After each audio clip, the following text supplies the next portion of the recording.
အားလုံးပဲမင်္ဂလာပါဒီနေ့ကတော့ Super Monday ဖြစ်ပါတယ်ဒီနေ့မှာတော့ Super Monday မှာကျွန်တော် Bit O အကြောင်းပြောပြပေးသွားမယ် Bit O notation အကြောင်းပြောပြပေးသွားမယ်အဲ့လေးမပြောခင်မှာ game လေးတစ် game ပြမယ်ပေါ့နော်အဲ့ game လေးကိုဆော့ပူးကြမှာပါ TikTok မှာတို့ဘာလို့အဲ့လို trend ဖြစ်နေတဲ့ game လေးတစ်ခုပဲပေါ့နော်ဒါလေးကိုတစ်ချက်ကြည့်ပေါ့အဲ့တော့ဒီ game လေးတစ် game ကိုပြမယ်ပေါ့နော်ဒီ game လေးတစ် game ကဒီမှာလူ2ယောက်ပေါ့နော်လူ2ယောက်ကစားတဲ့ game လေးတစ်ဖက်ကကနန်းကိုမှတ်တယ်ပေါ့နော်နောက်တစ်ယောက်ကလည်းကနန်းကိုမှတ်တယ်အဲ့ဒါကိုကနန်းနှစ်ခုကိုတစ်ယောက်နဲ့တစ်ယောက်အပြန်အလှန်စဉ်းစားရတာပေါ့နော်အဲ့ဒါဆိုရင်အဲ့လိုစဉ်းစားတဲ့အခါမှာအမြန်ဆုံးရမယ်ဒီလန်ဟိုကျွန်တော်တို့ bit o notation နဲ့ရှာလို့ရတယ်ပေါ့နော်အဲ့ဒါကြတော့ဘာလဲဆိုရင် o log n ပေါ့နော်o log n အဲ့အကြောင်းကိုပြီးကြလို့ရှိရင်ပြောပြမယ်ပေါ့နော်အဲ့လိုလေးပဲကြမ်းမြင့်မှတ်ထားပြီးလို့ရှိရင်စဉ်းစားကြည့်ပေါ့နော်ဒါဘယ်ကနန်းကိုပဲမှတ်လိုက်အမြန်ဆုံးရမယ်နီလန်တနည်းတော့ရှိရပေါ့နော်အဲ့ဒါကိုစဉ်းစားလို့ရရင်လည်းစဉ်းစားကြည့်ပေါ့စဉ်းစားလို့မရရင်လည်းဗီဒီယိုအဆုံးမှာတိသွားလိမ့်မယ်ပေါ့နော်အဲ့တော့စလိုက်အောင်ရှော့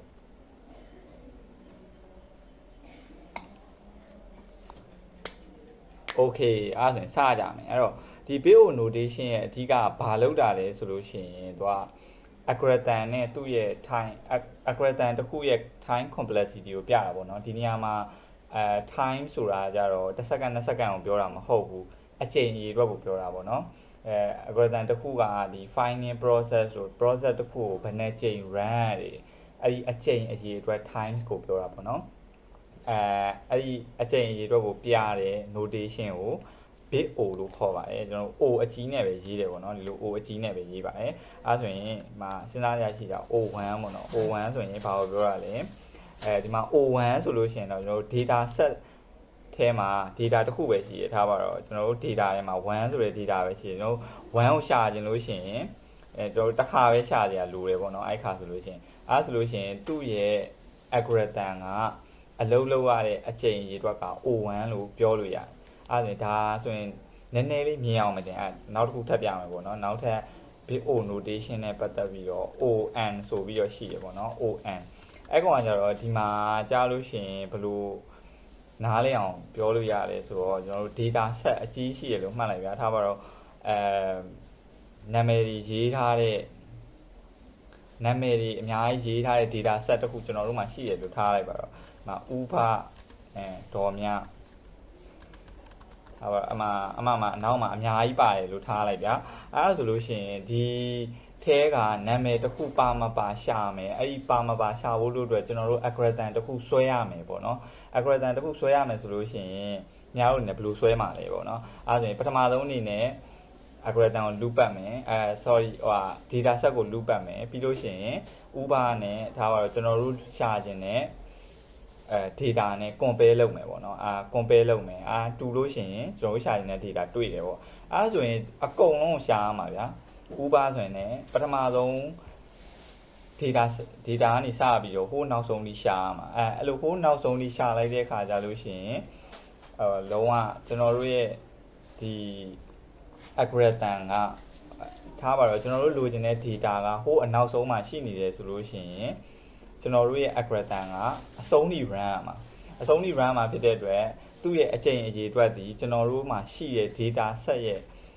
ပမာဏနဲ့သွားတူတယ်အဲ့ဒါကိုကြတော့ on လို့ခေါ်တယ်ပေါ့နော်သူကကြတော့ဒီမှာရှိတဲ့ n ဆိုတာဘာကိုပြောရလဲဆိုလို့ရှိရင်ကျွန်တော်တို့မှာရှိတဲ့ data set ရဲ့အချိန်အရေအတွက်နဲ့သွားတူတာကိုပြောတာเนาะအဲ့ဒါကို on လို့သတ်မှတ်လို့ရတယ်ပေါ့နော်အဲ့ဆိုရင်ဒီတက်ကောင်းတဲ့ algorithm မရှိတော့ဘူးလားဆိုတော့ဒီတက်ကောင်းတဲ့ algorithm လည်းရှိရပေါ့နော်အဲ့ဒါကိုတစ်ချက်ပြောပြမယ်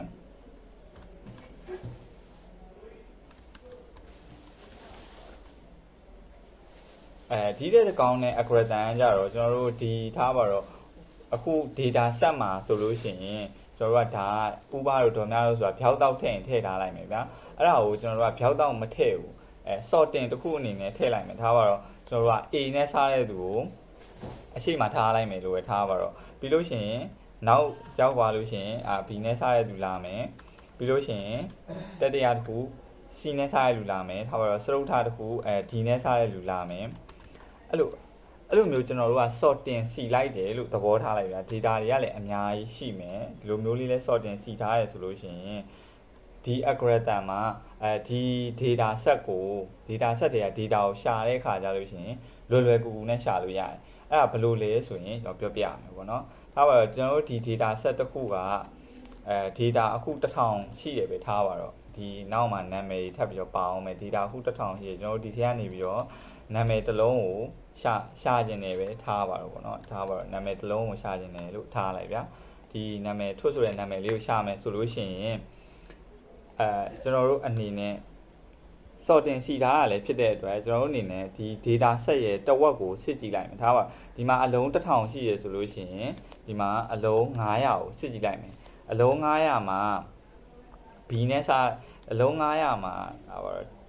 F နဲ့စတဲ့အလုံးတွားတွေ့တယ်ပဲထား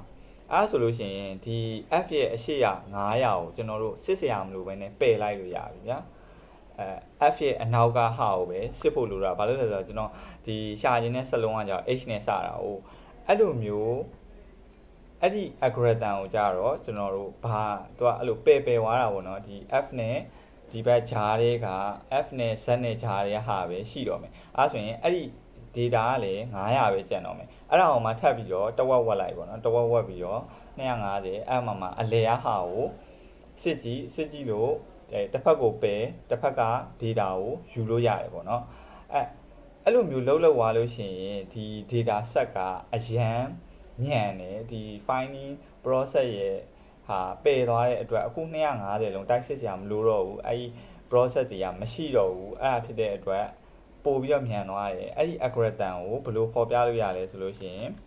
O log n ဆိုပြီးတော့ဖော်ပြလို့ရတယ်ပေါ့နော်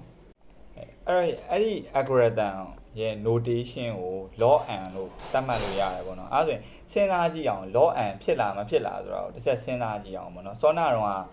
ပြတဲ့ gain လေးနဲ့တစ်ချက်ကြည့်ရပါလေအဲ့ဆိုရင်ဒီမှာစောနာတော့ပြတဲ့ gain မှာဆိုရင်ကျွန်တော်တို့စော့ကြတာတစ်ကနေ100ကြားစော့ကြတယ်ပေါ့နော်တစ်ကနေ100ကြားဆိုရင်အခု100ရှိတယ်အဲ့ဆိုရင်ဒီမှာ log n ရဲ့ value ကဘယ်လောက်ရှိတယ်ဆိုတော့ပြောပြမယ်ပေါ့နော် log n 100ပေါ့နော်ဒီမှာ log n က base 10မဟုတ် base 2ပေါ့နော်အဲ့ဒီချက်ကြည့်လိုက်မယ်ချက် log 100နား base 2ပေါ့နော် base 2ရဲ့ value တွေချက်ကြည့်လိုက်မယ်ပေါ့နော် log 100 base 2က 6.64 ဆိုတော့ဘယ်နှကြိမ်အနည်းဆုံးယူလိုက်ရင်9ကြိမ်လောက်ရမယ်ပေါ့နော်ဟုတ်လားမဟုတ်လားတစ်ချက်စဉ်းစားကြည့်တာပေါ့နော်အဲ့ဒါတော့ပထမတစ်ကြိမ်မှာအခု50ပယ်သွားမယ်ဒုတိယတစ်ကြိမ်ရောက်လို့ရှိရင်အခု25ခုထပ်ပယ်သွားမယ်တတိယကြိမ်ရောက်လို့ရှိရင်အဲ့လိုပဲထပ်ပယ်သွားလိမ့်မယ်ပေါ့နော်အဲ့လိုမျိုး9ကြိမ်ရောက်တဲ့အခါကြလို့ရှိရင်ကျွန်တော်တို့လိုချင်တဲ့ result ကိုရပြီပေါ့နော်ဒီခဏန်းကိုပဲဝတ်တာ9ကြိမ်နဲ့တိအောင်လုပ်လို့ရပါတယ်အဲ့လေးပြောပြတာပါ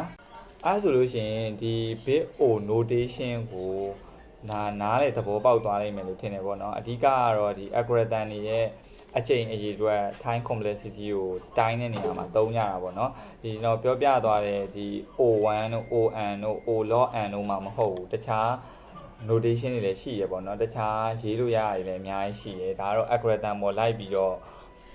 မတူညီကြဘူးပေါ့နော်ဒါလေးကိုနားလည်သွားမိမယ်လို့ထင်ပါတယ်အားလုံးကိုကျေးဇူးတင်ပါတယ်တတား